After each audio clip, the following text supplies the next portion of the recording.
I worked there at AOC for 7 years, and in the 7 years, one day, I'm working in an area kind of like this. After about the second year, I stayed in the assembly department. That would be that I get a finished drum with the lacquering and the paint. It was all done, so it's just a raw shell.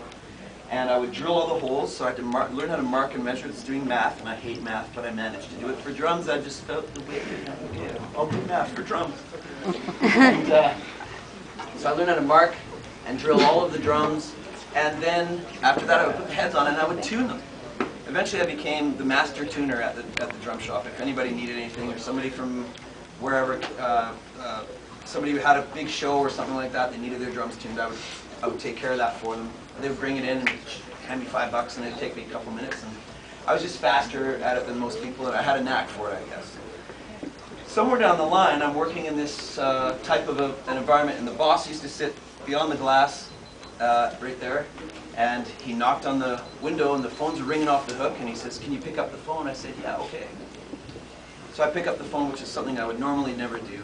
And this gentleman says, "Hi, this is Chris. I spoke to a guy named Chris about 2 months ago. I was through town with this band called The Grays, and I was wondering if you'd like to maybe do this drum teching gig." And I'm like, I don't know what that means or what it is. And maybe still don't know now.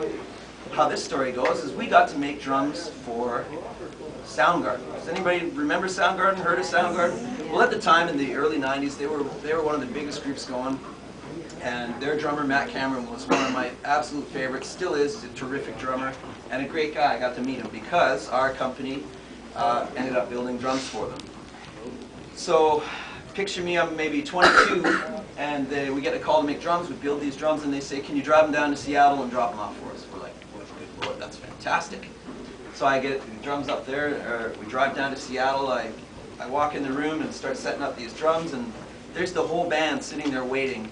Because Matt, the drummer, has spoken so nicely of our drums that the other guys were sitting there waiting to hear these fantastic drums that we built. And I said, "That's great." So there's Chris Cornell sitting right there going, "So, drums, yeah, let's hear them, yeah, whatnot." And the whole band's sitting right there, and this is my favorite band in the world. So I'm sitting surrounded by some of my favorite people, sweating like a dog, trying to make sure these drums sound great. And I did a good job, and they all sat down, and we got to sit in and listen to a couple songs that 2 or 3 months later they would be playing at our local stadium, and was a hit song on the radio, and everybody knew it, and I had heard it, 2 months earlier. It would be like, "Hey, who wants to come down? We're just writing some new Hedley songs. Anybody interested in just hanging out?" And I think a few people might go, "Oh my God, that'd be great."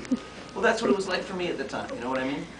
So I did just that. I was constantly being able to rub shoulders with some pretty great people and learning how to be calm in those situations, because that's just what my reality was. And I put myself in those situations sort of on purpose, but only because that's what I was doing with my life. I was surrounding myself with drums, the sounds of drums, the people who played drums, and people who played music.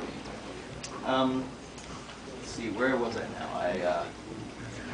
So I go to this Soundgarden show. They invite us down. I have a terrific seat to watch my favorite drummer killing it.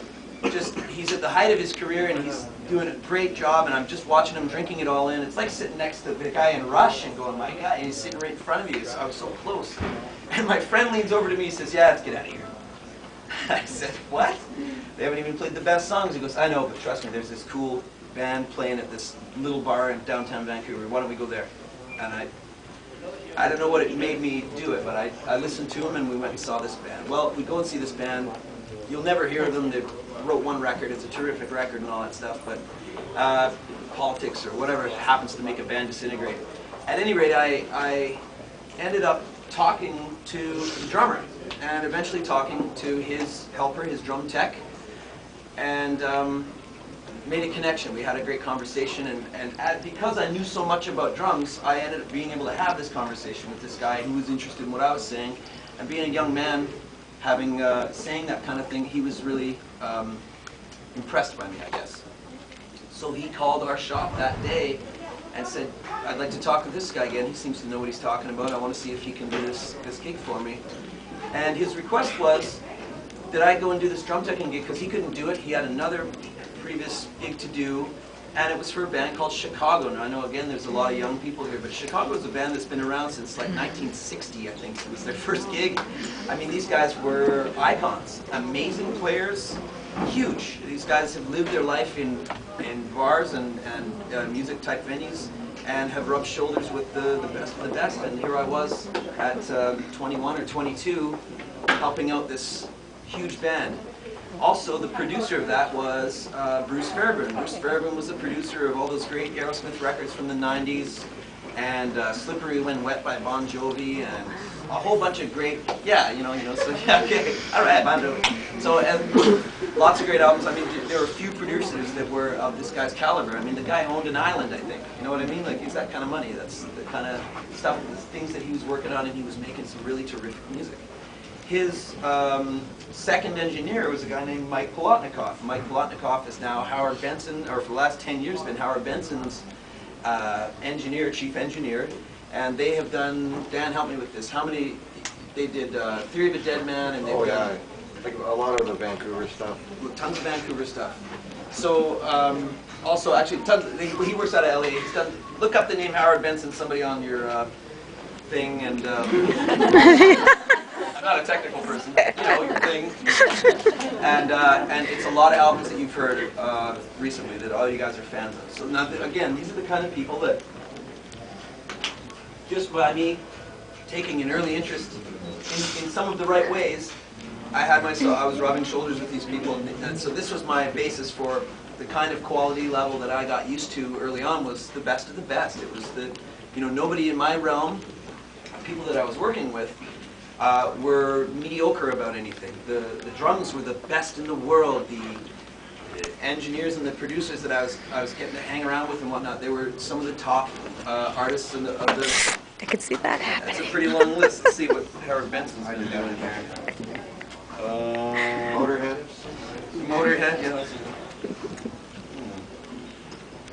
I don't know what am I looking at here. Oh, that's so old. There we go. Okay, here we go. Yeah, he's been working a long time. Theory of a Dead Man, All American Rejects, Dobson, Daughtry, Hoobastank, Papa Roach, Seosin, 3 Days Grace, Reliant K, I don't know.